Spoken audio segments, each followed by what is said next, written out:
Hey guys, I've got a special little something in this video. I'm going to be building a keyboard as per usual, but this time it's going to be in a collaboration with a keycap company that reached out to me. We're going to be doing the Monsgeek MG75 with the JWK black switches, and this is Goblintechkeys. They reached out, they offered to send me a custom keycap, so this is what I did. I went onto their website, I chose the layout that I wanted. It's pretty simple. You have a couple different options. They'll design it for you. You can download a template or you can do it on their website. Quite simple. This is just going to be a little preview of how easy it is to do it on their website. I did go ahead and pre-upload an image, but pretty much you'll get the layout of the keycaps themselves. You'll see here you have several different options to mess around with.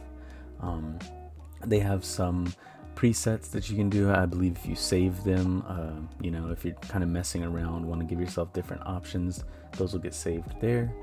And I went with the approach for this little clip where I just uploaded this image.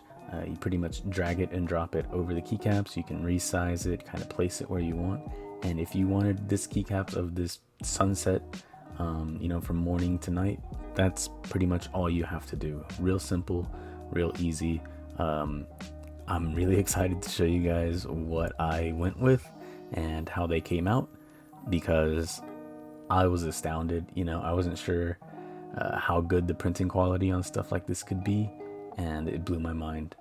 Here on their website, if you're not really looking to make custom ones by yourself, they do have a bunch that they have pre-designed, I guess, and you can just order any of these if they fit your style of what you're going for. But huge shout out to Goblintech keycaps.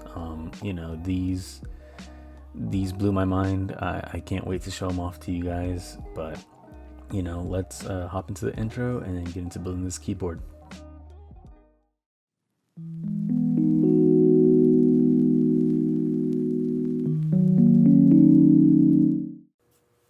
So after building the last Monsgeek M1, I was really curious to see what else this company had to offer. Obviously the M1 was fantastic, a CNC aluminum keyboard, and this is more budget friendly. I believe this came in at around $45.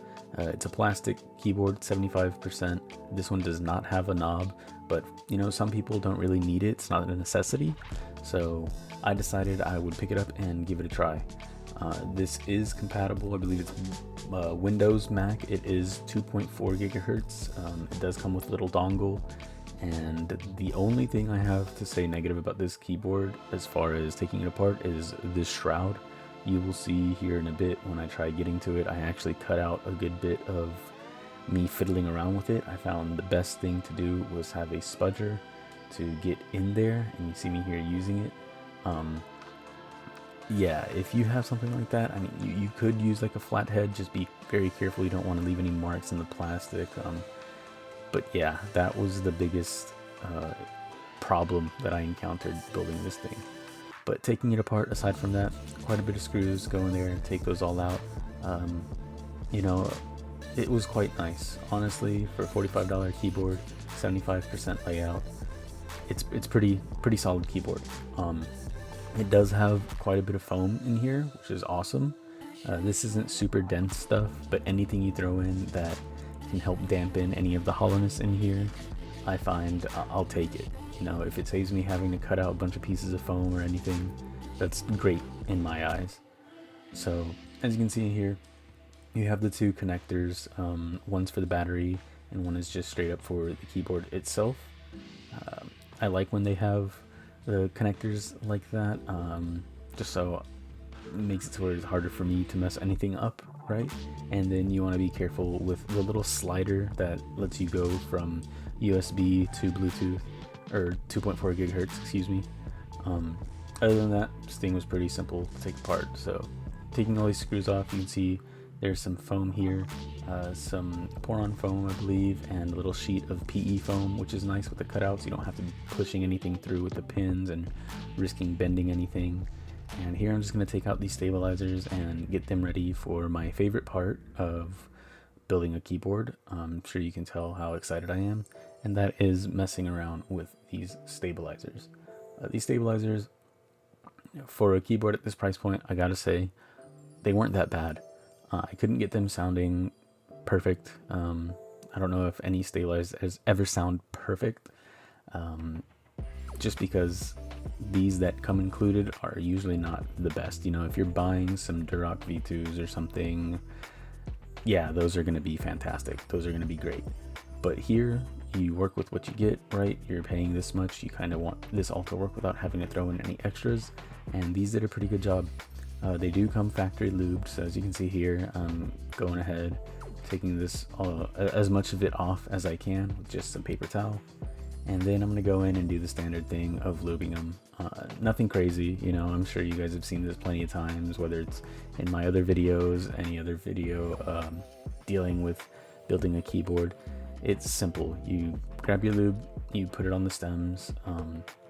You want to get a generous coating, not too much. You don't want these sounding mushy or getting claggy or anything like that, but a nice lubricated stabilizer just makes the difference. So you do want to make sure you get a nice even coating on both parts of the stabilizer, so the stems themselves and the housing. As you can see, I'm just going here, I'm trying to be as even as possible. And the only other thing outside of this is going to be using dielectric grease for the wires and then snapping these back together. Not much else to say with these things. You can go in there and try to balance the wires, put them on a flat surface, tap them, try to get them straight and even by bending them a little bit either which way. I typically try to avoid that just because I've had bad experiences with it. I'm not that good. Maybe one day I will have some extra stabilizers laying around that I can just practice on, but until that day comes, I'm going to take the easy route and understand that with these budget keyboards, sometimes they're not going to sound absolutely perfect, but they can be good enough for what you pay for them. So here I just put the foam back on. I'm going to go ahead and slap the PCB and plate back together, make sure this is screwed in properly, and we can move on to the next part. Now that that has been reassembled, I'm going to go ahead and put some tape on this thing. I'm going to make sure I leave cutouts for the JST connectors as well as the slider that's going to go back in.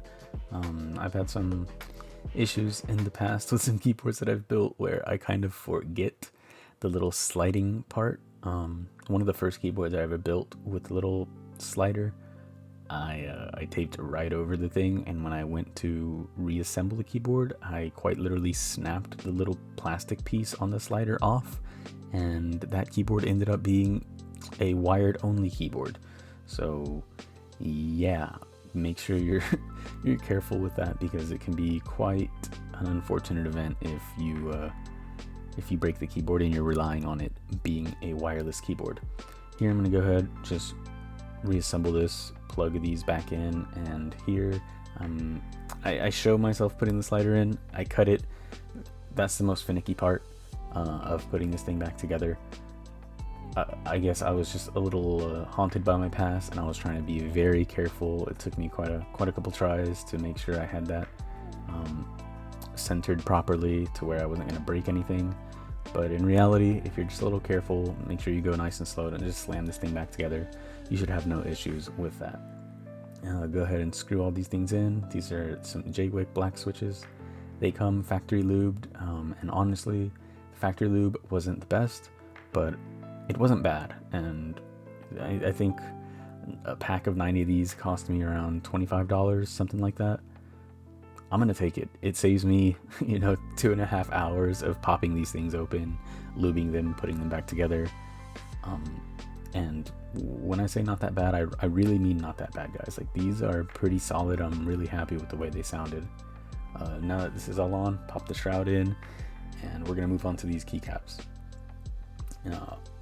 I could have put these all in, left to right, top to bottom, but I really wanted to kind of just dump them all out and put them in piece by piece depending on what I picked up, because I wanted to see this come together like a puzzle. Somehow, I got the face of the character I ended up putting on there, and you guys can probably tell already if you guys are fans of this game franchise. I went with an Assassin's Creed themed keycap set. this, I had never really thought about what I would make if I had the opportunity to do a keycap set, and I actually went and asked my sister, like, what do you think would be cool? And her favorite game is the Assassin's Creed, I believe it's Brotherhood or Assassin's Creed 2. Regardless, she loves Ezio, right? That's one of her favorite characters, and she's actually the person who gave me the idea to go ahead and do a keycap set based off of the Assassin's Creed game. So I spent a little while trying to brainstorm how I would like this. I didn't want anything too crazy, so I'll show you guys what I uploaded to them at the company, and once we're finished with this here, you'll see how it came out. I love it. I'm gonna upload some pictures before we get into this sound test. I hope you guys enjoy.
So yeah, I want to give a huge shout out to Goblintechkeys for reaching out and collabing with me to make this video.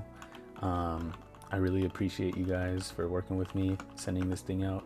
If you guys are looking for a custom keycap set, whether it's something you've been looking into or you see this and you think it might be right for you, please go check them out. I think they make fantastic products, whether it's something they already have pre-designed, which they have some really nice designs, guys, or if it's with them working with you to make something you visually have in your head a reality.